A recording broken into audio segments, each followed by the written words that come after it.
Welcome all of you to the Super Memory for School program. My name is Nguyen Thi Hong Diep, and I'm currently working at Nguyen Du Secondary School in Go Vap District. In today's lesson, we will continue to learn about lesson number 1, the War of Independence of the 13 British colonies in North America. In this lesson, you should pay attention to the following main points: the situation of colonies and causes, developments, result, as well as significance of the War of Independence of the 13 British colonies in North America. Now, we will look at the first part, the situation of the colonies. Do you remember who found the American continent? That was Columbus. After the discovery of America by Columbus, European countries gradually invaded and turned these places into their colonies. From the 17th to the 18th centuries, British colonists established their own colonies in North America respectively. As you can see, this is a map showing British colonies in North America, and these are British colonies.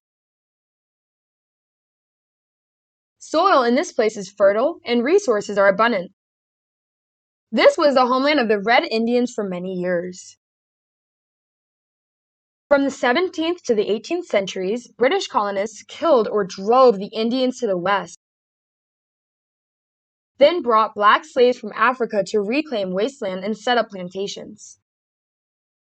The economy of the 13 colonies soon developed following the capitalist path. However, British colonialists tried to prevent the economic development of the 13 colonial regions by exploiting resources, imposing unreasonable taxes, as well as monopolizing domestic and foreign trade.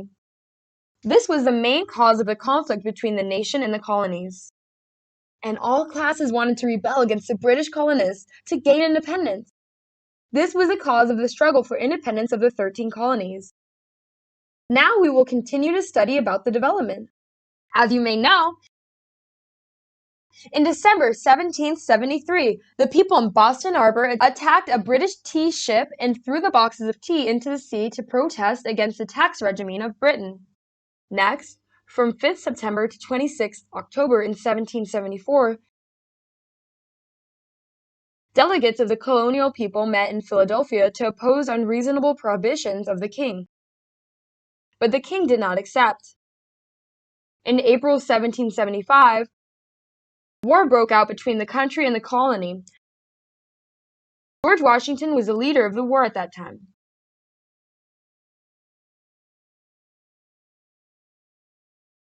This is a portrait of George Washington. He was a wealthy slave owner who had organizational and military skills. He was appointed a commander-in-chief of the insurgent army. On 4th July 1776, the Declaration of Independence was adopted.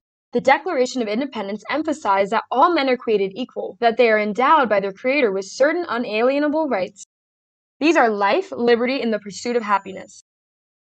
This declaration had encouraged and promoted the fighting spirit of the insurgents, and created a milestone which was the significant victory of the insurgents. This was the Saratoga victory on 17 October 1777. More than 5,000 British soldiers were imprisoned in this victory. This victory also promoted the fighting spirit of the insurgent army and shook the morale of Britain's troops. After that, the insurgent army consecutively won big battles. Consequently, in 1783, the British colonists had to sign the Treaty of Versailles. So, what is the Treaty of Versailles about? And what were the results of the War of Independence of the 13 British colonies in North America? Let's first learn about the Treaty of Versailles in 1783. The British colonists had to recognize the independence of the 13 British colonies in North America. And the war ended with the birth of the United States of America, or the United States, or America. In 1787, the Constitution was written. The United States is a federal republic nation, and states can run by autonomy. The President holds executive power. The National Assembly holds legislative power, and democratic rights are limited. So, what are democratic rights limited? That is, only white people paying enough taxes as proposed can vote and run for office, and women do not have the right to vote. And black people and slaves have no democratic rights. So, what are the weaknesses of this declaration? This is the rejection of equal rights between people, as well as the racial discrimination between people and social classes. Now, we will learn about the significance of the War of Independence by the 13 British colonies in North America. As you may know, the War of Independence has liberated the North American people from British colonial dominance and made the American capitalist economy grow.